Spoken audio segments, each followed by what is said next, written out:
Mexican gets an education, has the opportunity to pursue their dreams, has the opportunity to thrive, and has the opportunity to pay it forward and invest in our economy.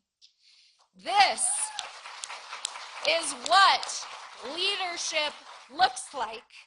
And in addition to that, we have passed game-changing legislation to invest in our communities, passing one of the largest bipartisan infrastructure bills ever in American history. It's going to rebuild our roads and our water infrastructure and provide opportunities to build broadband all across the state so our communities can connect. We passed the CHIPS Act, which is investing in our innovation and our STEM economy, and it included my very first bill that I filed when I got to Congress, that is a bill that Senator Lujan has been championing for years to create partnerships between our national labs, our community colleges, our tribal colleges, and HBCUs to harness the brilliance, creativity, and innovation inside our communities to tackle our biggest challenges in climate change and clean energy. That is what leadership looks like. That is how we are delivering for our people, for our families, and for our communities. So I could not be prouder than to have our president, our governor, our delegation, and local leaders here with us today to celebrate all of the things that we are doing to serve our communities, because it will transform our communities and the opportunity of every child and every student in New Mexico. So it is my great honor now to introduce my amazing colleague and the person who helped to bring much of this important legislation to the United States Senate, Mr. Senator Ray Lujan.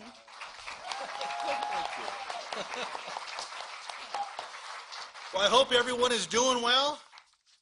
That's kind of quiet. I hope everyone's doing well today. You can catch your breath. You can relax a little bit as we've all gathered today to welcome the President of the United States of America, Joe Biden, right? Our governor, our friend, and our sister, Michelle Lujan Grisham. That deserves a round of applause. I also want to recognize our mayor of the city of Albuquerque, Mayor Tim Keller. Thanks for being with us, Tim, and for your leadership. And while there is so much going on across New Mexico, across America, it turns out there's an election in just a few days. You're going to vote, right? All right, that's the last I'll say about that. We're here to have a conversation with the President of the United States about his student loan debt relief program and his trades workforce development programs. As our representative said, New Mexico has been leading the way because of the leaders in this room working together, listening to you, ensuring the students have access. And this year we're hearing more and more announcements about how enrollment numbers are up for the first time in decades. That did not happen accidentally. That happened because of the leadership in this room. People from across New Mexico that came together and said, we can do better. A legislature that worked with our governor to say, yes, we accept that challenge. And while all that was going on in New Mexico, President Biden was challenging the United States Senate and the U.S. House of Representatives to say we can do better. And if we can't move legislation, he would act on his own. And he kept his word. He's putting faith in each and every one of you by saying, no more, we're not going to wait, we're going to get this done. So let's thank President Biden for that. Now, to our brothers and sisters in labor that are here, my dad was a union iron worker. He was a state legislator. He was the Speaker of the House in New Mexico. But he was very proud to serve and to retire as a union iron worker, helping to build facilities in New Mexico that create job opportunities for everyone. I often say about my dad, he was an expert when it came to temperature fluctuation with metals and the right torque it took to keep a piece of metal that was not consistent with the one it was being stuck to or built to. Not many of us can do that. Melanie can. But you talk about the expertise required and the education that goes into these apprenticeship programs and into these trades programs. I was so proud of my dad. Now, there was always an argument at the dinner table because my mom's dad was a union carpenter. Dad was an iron worker, and my brother's IBW. So Unions matter in my house. Unions allowed me to become who I am and to help lead for New Mexicans. So I want to say thank you to all of our labor leaders, all of our friends in here, everyone taking trades programs, everyone moving the ball forward and making sure this is always going to stick. That's what President Biden is ensuring, that there's an opportunity everywhere. I was a non-traditional student.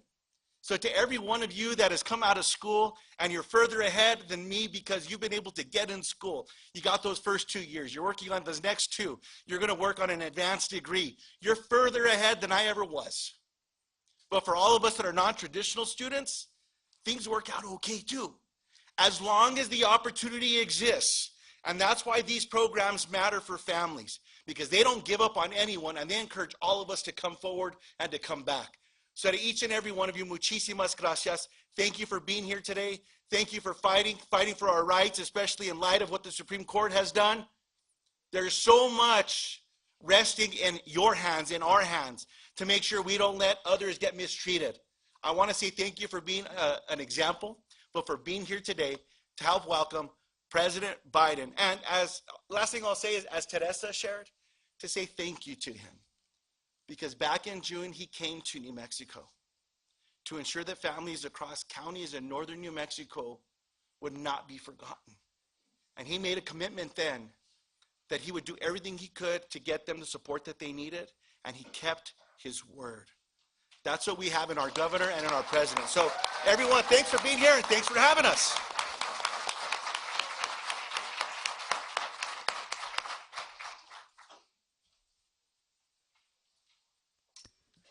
Please welcome Governor Michelle Lujan Grisham and the President of Central New Mexico Community College, Tracy Hartzler.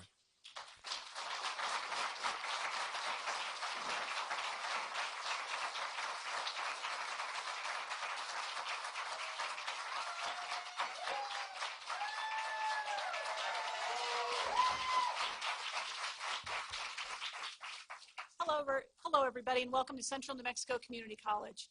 We're extremely honored and grateful to be able to host this event today with President Biden and Governor Michelle Lujan Grisham. And we're so pleased that members of our federal delegation and so many local and elected and state officials, including Mayor Keller, for joining us today. So thank you all for joining us. And of course, we're really thrilled to have so many of our students here today, sitting here in the front. So thank you.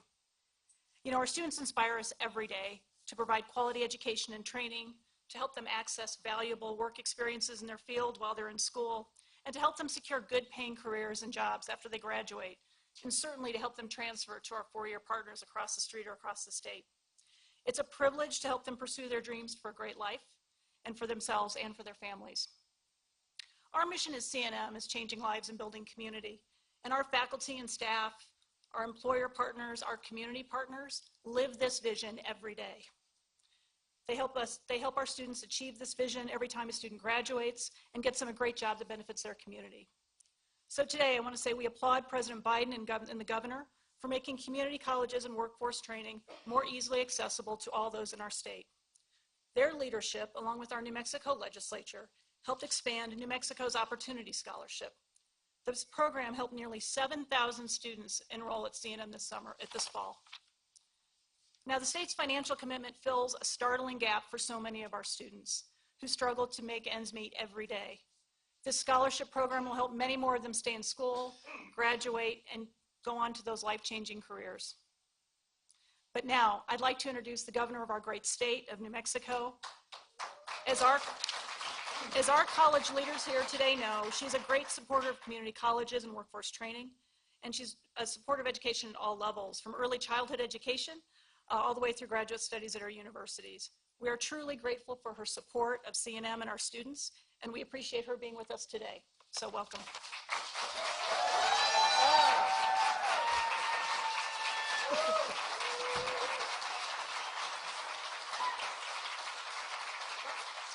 What a nice warm welcome, and know that I feel the same way about you. And thank you, Madam President. She's amazing. This is a team sport, team effort, getting college and public education investments right. And I want to just sort of take us back to 2019. brand new governor right here at Central New Mexico Community College in a room much like this one with regents, community leaders, most importantly, students and their families talking about what it would mean to make college free in New Mexico. And that is exactly what we announced right here. And in short order, that is exactly what we did. And now New Mexico is home to the most expansive free college program in the nation.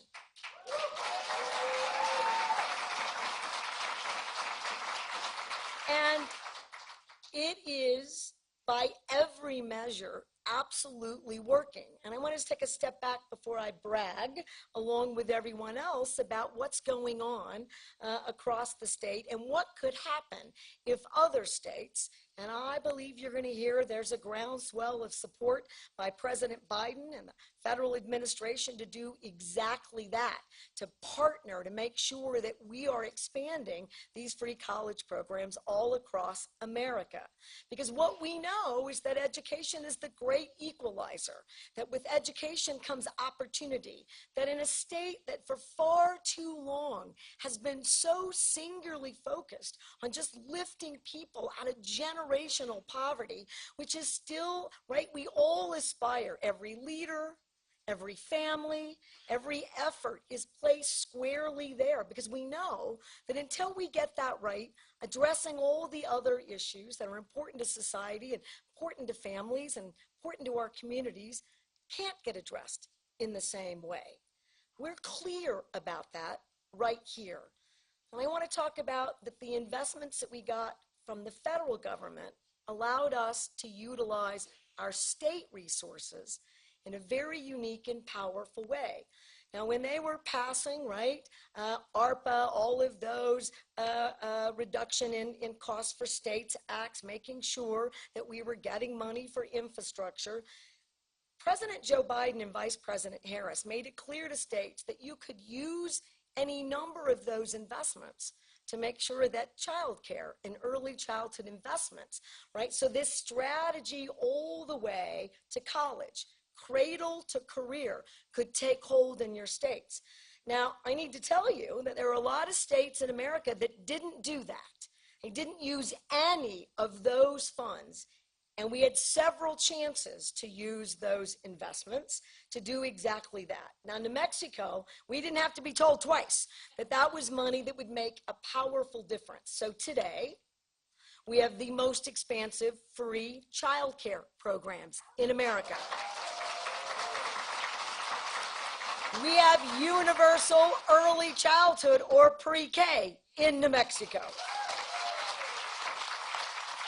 We have the highest paid educators, K through 12, in the Southwest, all right?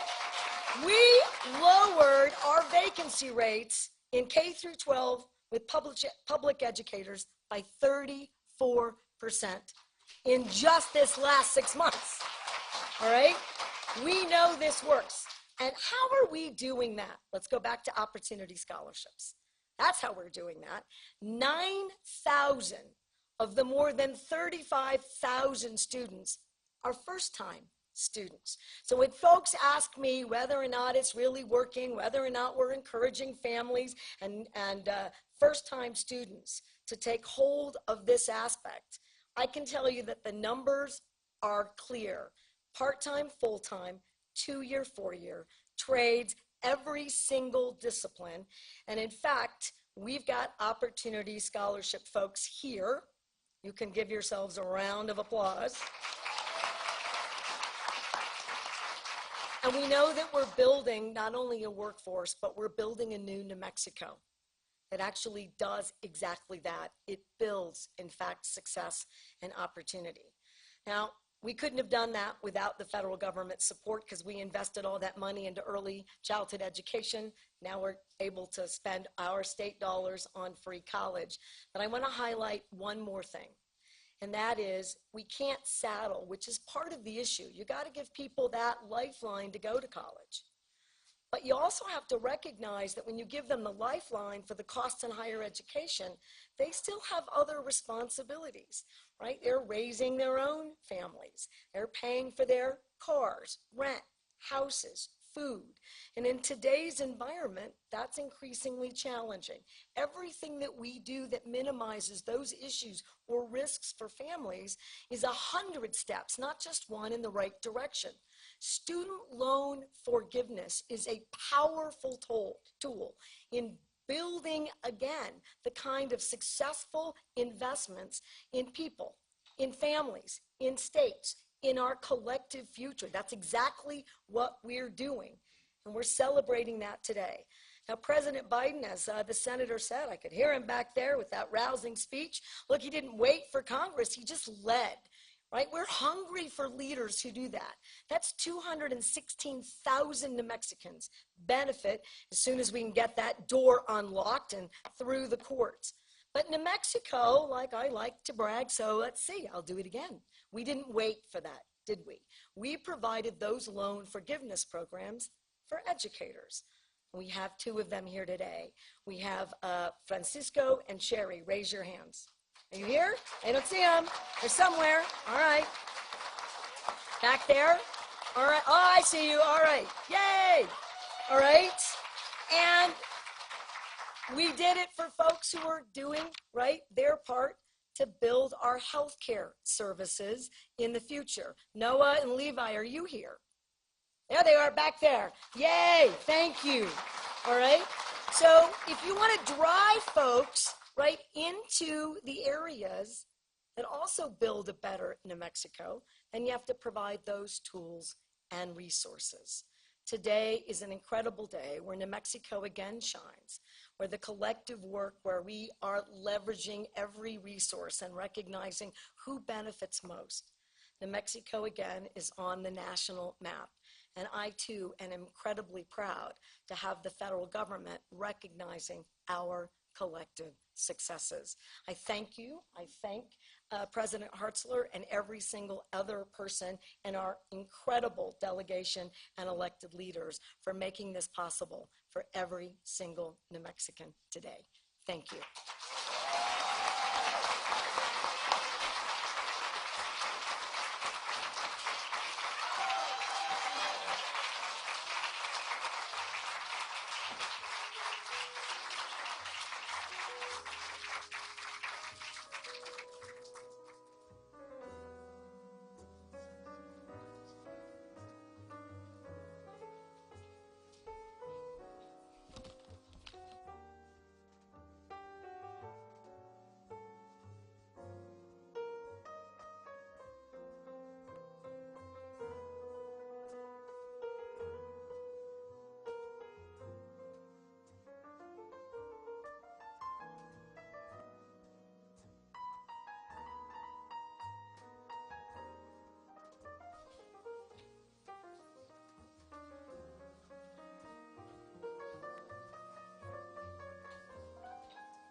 Please welcome Central New Mexico Community College student Christy Sanchez.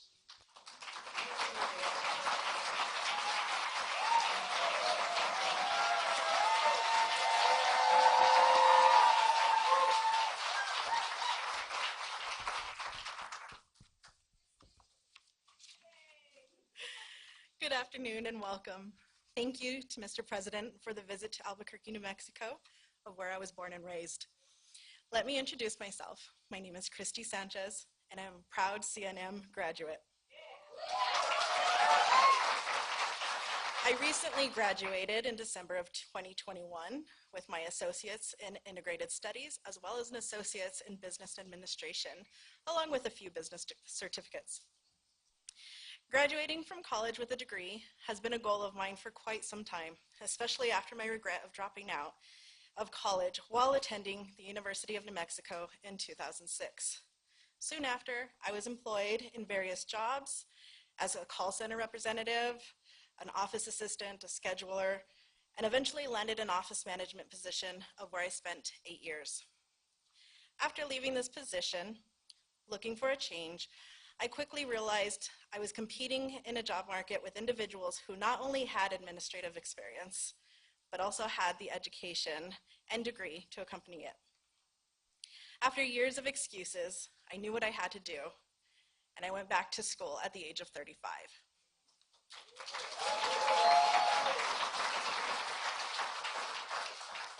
With the help of state and local scholarships, federal Pell Grants, and student loans, I am now a college graduate.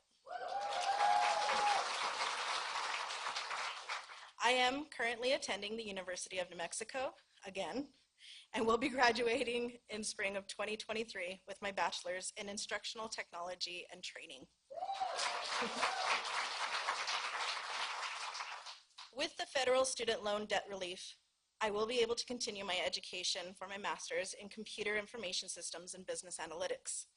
This is something I never imagined would be financially possible for me. Now I can continue my educational journey and continue to show my children that the possibilities and opportunities are endless when you have a little extra help. I appreciate the visit from President Biden. I also appreciate the support and assistance that you and your administration have worked so hard to make possible. I, along with thousands of other New Mexicans, are entirely grateful. It fills me with great honor to be able to introduce President Biden today.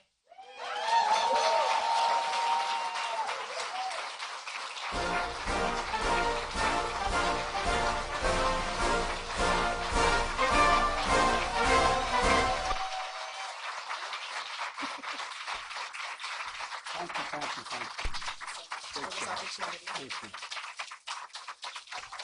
Please have a seat. Thank you. Thank you, thank you, thank you. Well, hello, New Mexico.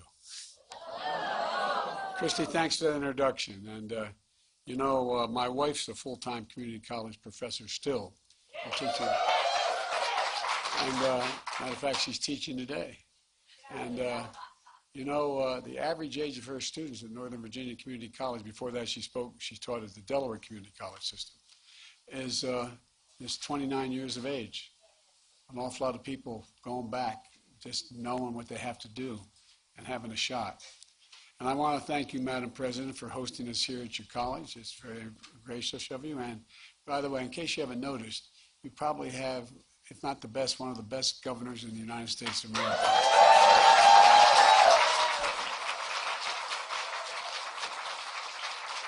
We've worked, as they say, hand in glove, because we agree on so much. And Senator Ray Lujan, so much of the progress we've made has been because of you, man. You're a great champion of the people of this state. And I want to say, Teresa, you're good. I'll tell you what, man, I could listen to you all day. Seriously, you're really, really, really good. And we're in your district, right? Or are we just? Okay, well, okay. Well, well, I want to tell you, the district we're in is pretty good too. I can tell you lack enthusiasm, Congresswoman, and it's really it's contagious. New Mexico's lucky to have you, for real.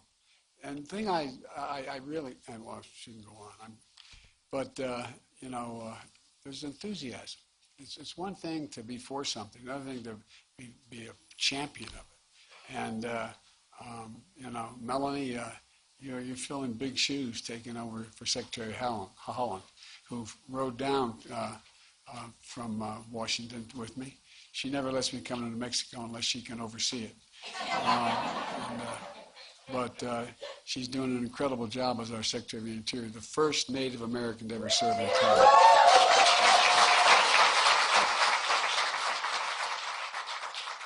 And Mayor Keller, thanks for the passport into town. Appreciate it very, very much. Look, folks, here in New Mexico, I want to thank the governor for making it possible for students across the state to go to college for free. And it's been, as I said, working hand in glove. I mean, there's a lot of ways that the federal government can be helpful. A lot of ways it can be a pain in the neck. And I try to get the pain in the neck out of the process. But, you know, we've lowered costs for families. It's no surprise New Mexico has seen one of the fastest, I think either one or two fastest growing increase in college enrollment in the state, in their state, in anywhere in the country. And the other one's New Hampshire. And so I want to understand why this is important. It's important because her leadership is an example for states all across the country. A lot of governors look and say, how'd you do that? You know, there's a lot of ways to do it. And you know, we talked about them. And you did it. We're here today to talk about a key part of what we're doing nationwide. Student debt relief for millions of working and middle-class Americans who are still recovering from the economic crisis caused by the pandemic. When I announced I was going to run for the presidency this time, I made it clear that I had three goals. The first and most important goal was to give middle-class families and working-class families a fighting chance. They've been on the short end of the stick for a long time, across the board. And that's why I said whether it's a tax policy or whether it's education policy, whatever it is, when the middle class we're going to build this economy from the middle out and the bottom up. That way the folks who are on the bottom part of the scale have a shot, the middle class gets to grow, and the wealthy still do very well. There's never been a time when the middle class, working class are doing well, the wealthy haven't done very well. And the way I think about it is the way my dad talked about it, and the way so many of you at home talk about it around the kitchen table. How much are the monthly bills? At the end of the month, do you have enough to pay for those bills? And what's left over, if anything? Is there enough for just a little bit of breathing room, as my dad used to say? Just a little bit of breathing room. Folks in urban and suburban, rural and tribal communities across the country, our student loan program is designed to give just a little more breathing room, a little breathing room. You know, my administration is working to provide up to $10,000 in student debt relief and up to $20,000 if the person seeking the relief received a Pell Grant. Because to receive a Pell Grant, your family income had to be very low. And so you have to make under $125,000 now to get that relief. And for borrowers out of school, nearly 90% of that relief is going to go to people who have incomes under $75,000. And you know, it's a plan for people who took out federal loans before July of this year. And a few weeks ago, we launched a simple online application where you can apply for this debt relief. Folks, just go to studentaid.gov. Fill out your name, your social security number, your date of birth, and contact information.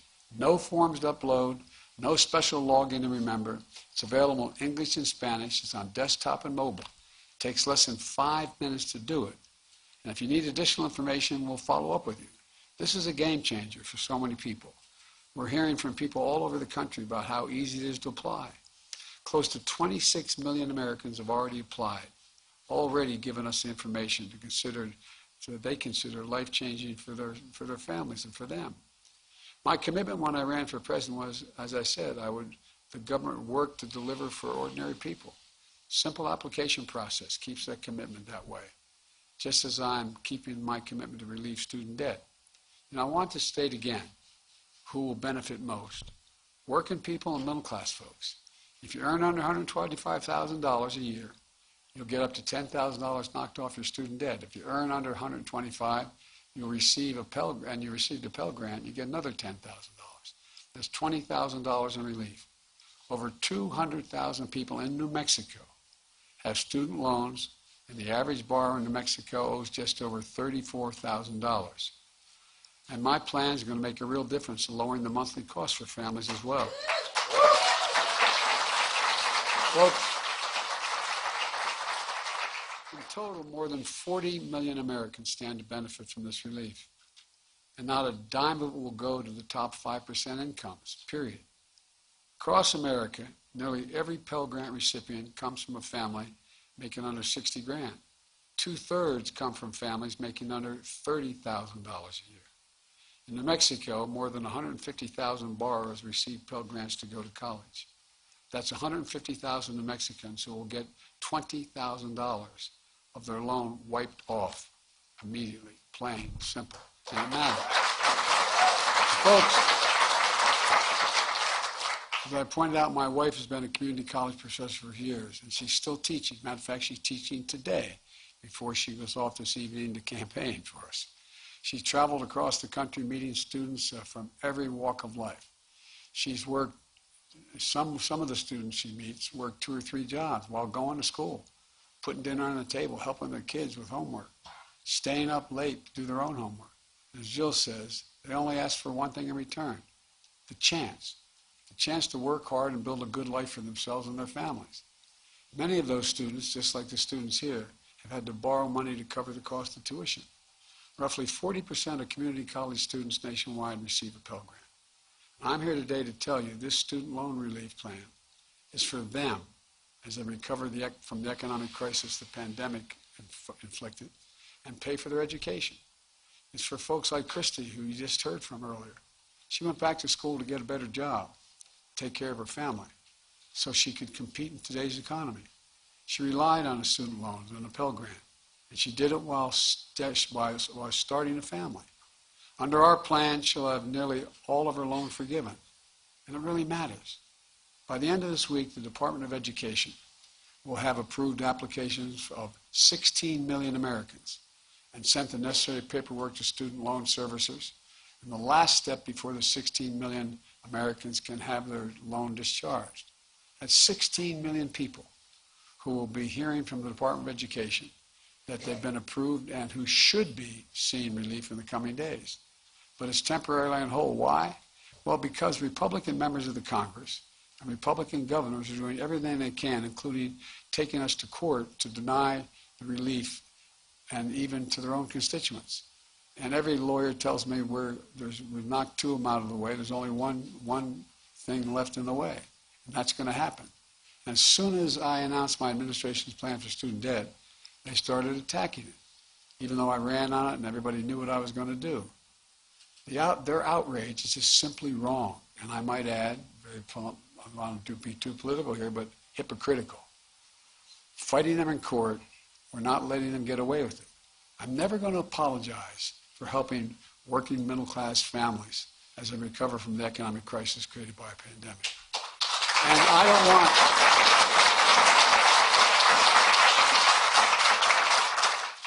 There's an awful lot of mainstream Republicans who they didn't vote for, but who I know support it, but they're a little apprehensive about their situation in the party. I don't want to hear it from the MAGA Republican officials who sit in Congress and who had hundreds of thousands of dollars. In one case, over $1 million in pandemic relief loans forgiven. You know, all those folks who had businesses hurt by the pandemic? Well, we stepped in and we helped. Well, those loans are being forgiven. One of the congressmen received $2 million in forgiveness for a loan. Another one, who you know, she speaks a lot about this, Marjorie Taylor Greene and her husband, they got $180,000 in business loans forgiven. And she said, quote, "It's completely unfair for us to forgive student loans for working and middle-class Americans." Representative Vern Buchanan of Florida said our plan was reckless. He got forgiven $2,300,000. You can't make this stuff up. Republican governors wrote me a letter saying that the relief only helps the elite few. You all know you're elite? It's nice to know that. I knew you were elite. The elite few. Ted Cruz, a senator from Texas, said you're a bunch of slackers. It says it's for slackers who don't deserve relief. Who in God's name do these guys think they are? And folks, despite what Republican officials say, we can afford the student loan program. It's because of our historic deficit reduction. If we can hold for a second here, you know, when I came to office, I received, and I got an enormous debt passed on to me. A $2 trillion tax cut, not a penny of which was paid for. And over 98% of it went to the top 1-2% of the public. And guess what? They raised the deficit. But guess what? Because of our historic, we had a very different plan, a very different reduction for all Republicans who voted against this. And they opposed the Inflation Reduction Act. Every single one voted against it, even though some I know were for it. Everyone voted for it, against it. And this year, under the leadership of the Democrats in Congress, and a little help from me, the deficit fell $1.4 trillion. Trillion. The largest one-year drop in the history of the United States of America. And we cut the federal deficit in half this year. We cut it in half. And this follows last year's historic drop in the deficit of $350 billion reduced last year. And we're going to further reduce the debt over the next decade by another $250 billion. And folks, that's not all. We're relieving student debt. We're also resuming student loan payments that are paused during the pandemic. But come January, folks whose debt isn't fully canceled because of the up to $20,000 they can receive are going to start paying their loans again. But guess what? That means billions of dollars a year are going to start coming back in the Treasury. But my administration has a planned, economically responsible course to ensure the smooth transition to repayment and unnecessary defaults.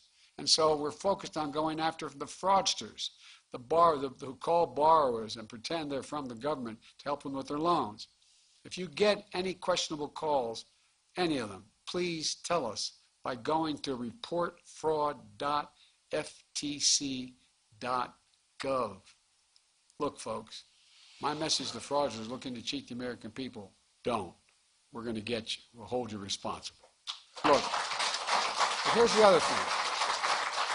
My administration is taking additional steps to make education a ticket to the middle class and folks can actually afford. For example, we're fixing what was called, and it wasn't very well administered, the Public Service Loan Forgiveness Program. The idea was if you use your education to go to public service, you can over 10 years have it totally forgiven if you do. And if the program forgives students loans to encourage those students to go into public service, go into public school teachers, become police officers, work with local charities, members of the military, the National Guard.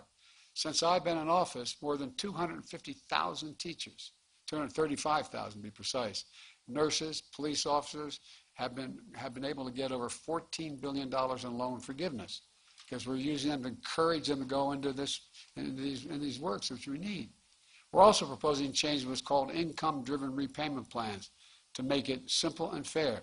No one with an undergraduate loan today or in the future, whether from a community college or a four-year college, will have to pay more than 5% of their discretionary income to repay their loan, no matter how long it takes.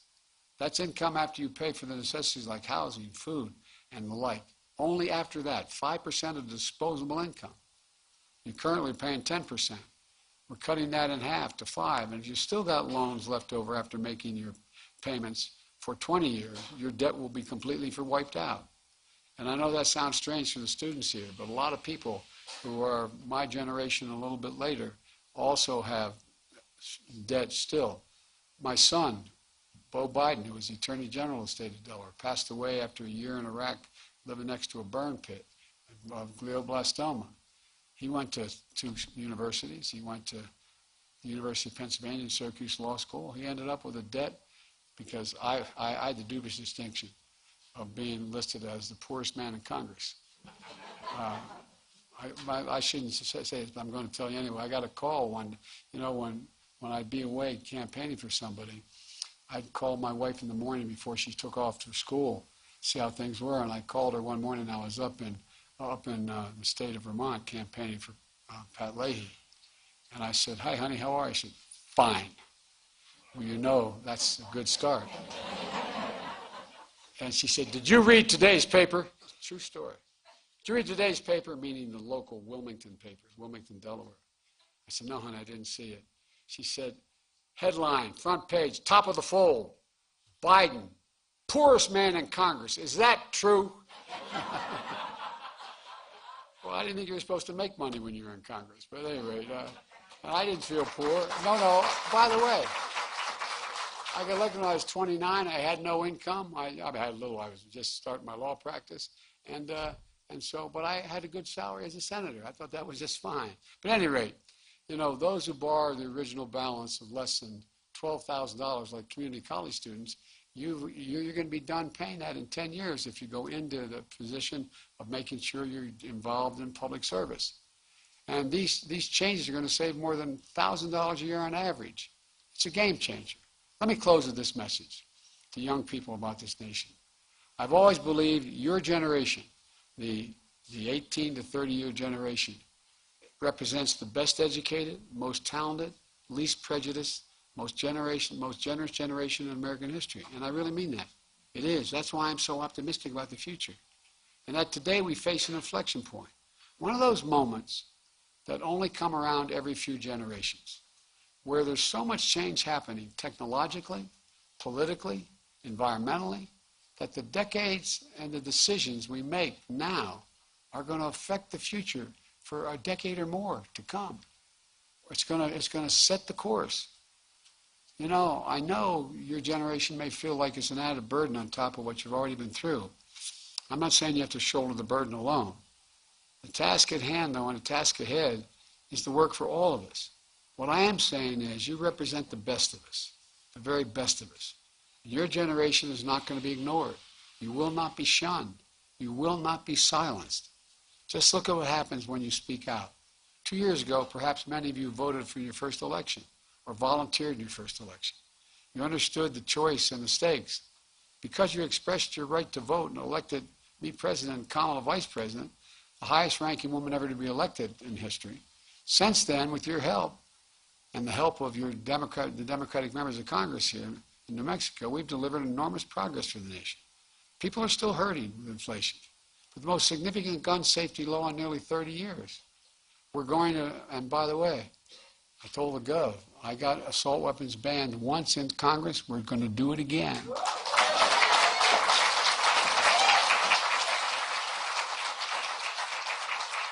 We passed the most significant infrastructure law in 70 years. The only thing bigger was Eisenhower's Highway Trust Program.